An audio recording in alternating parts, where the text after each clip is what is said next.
والرأس زیاده سر پې سرباری ده. ای غلامانو هغه ومنئ موږ داسې چا تربیت کړي یو موږ داسې چا تربیت کړي یو چې تر اوسه پورې مو یو نه ده بېدینه سوی.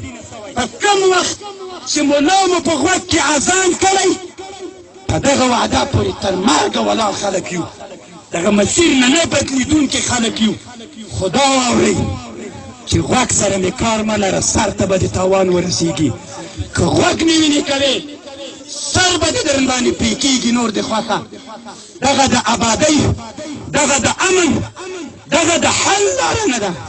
اما که ته د حل بولې په یو عالم و په یو شیخ مو صرف الله وعده کړي 15,000 کسان به الله پاک انتقام اخلي.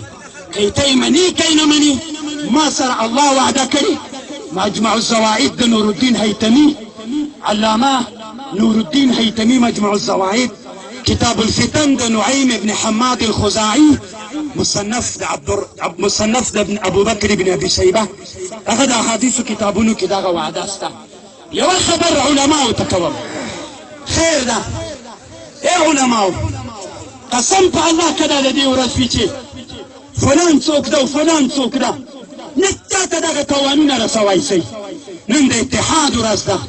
نن د ټولو افغانانو د اتحاد ورځ ده.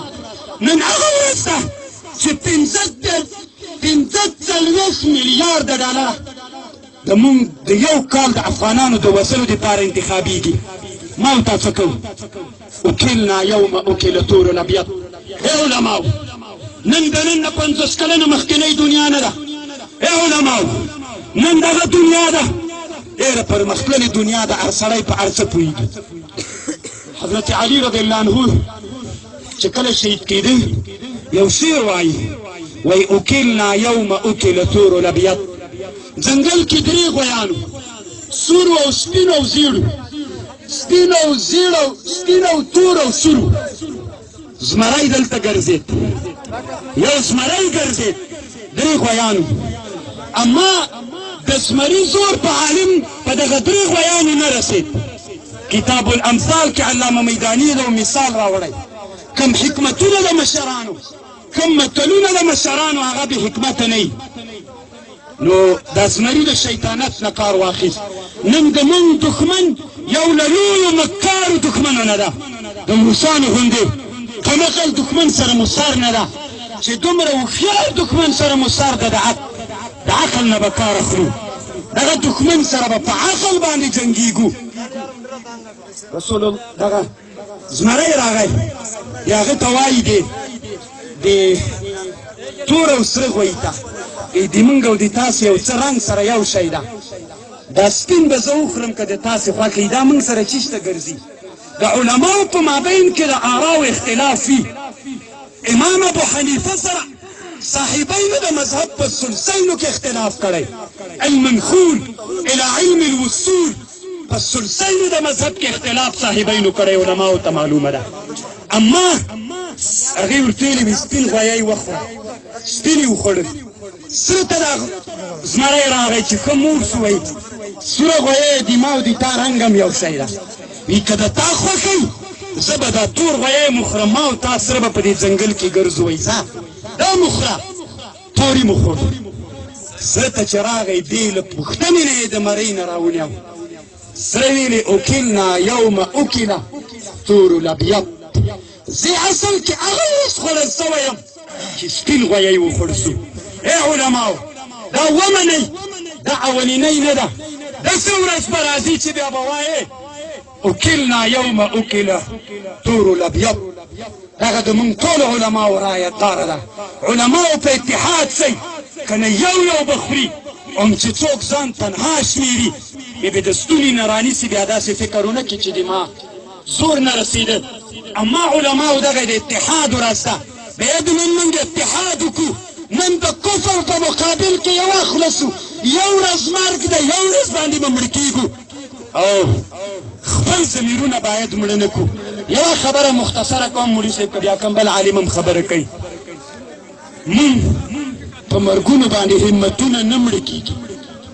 مونږ څومره مرګونو مو چې سوي په مرګ مو همتونه نه دي ستړي سوي. کله چې تاتاریانو په ټوله اسلامي دنیا کې د اسلام مرکز بغداد مذکور کړ. د بغداد 3 میلیونه کتابونه دریاب د دجلې ته وغورځول شول. انور شاه کشمیری صاحب فیض الباری کې لیکي چې کله دغه مسلمانان دغه د تاتاریانو لښکر کله وایي چې دمشق ته لاړل، ای مسلمانانو خو مه بدوئ، موږ تنها نه یو، موږ سره الله شته، موږ تر شا علما مبارزین مجاهدین دغه د پټګیو او دغه ګیرور عوام شته. ای پلاره ته داسې فکر ونه کړې چې نن د تا زوی شهید ده. ای پلاره دا ټول علما د تا زمن دي، دغه ټول د تا زمن دي، د تا د بچې انتقام به اخلي، د تا د بچې انتقام به اخلي.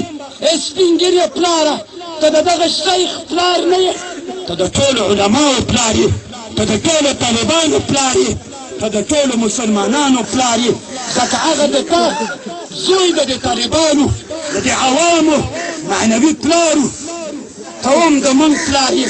د تا انتقام په موږ علماو فرض واجب ده، موږ به یې اخلو او د ټولو مسلمانانو انتقام به اخلو. علامه چې کله دمشق ته تاتاریان لاړل، هلته د دنیا یوه لویه مدرسه وه، لکه چې دغه مدرسه شنډه سوه، هېڅکله نه ده شنډه. د دې مدرسې تر شا علما شته، مبارزین و غیور علما شته، دغه مدرسه نه بندېږي. دا دې واورئ که یو مړ سي الله پاک بل د هغه نه تکړه پیدا کوي. قسم په الله وعده الله کړې ولینصرن الله من ینصر. هلته پاچا راغی، دا پاچایان بیا دغه د سختۍ ورځ موږ ته راوړي. رسول صلی الله علیه وسلم موږ سره وعده او د الله دین الله موږ سره وعده کړې. هغه خبر لږ لنډو الفاظو کې را سره واورئ مسلمانانو ورونو. کله چې دمشق ته لاړل مسلمانان، دمشق ته لاړل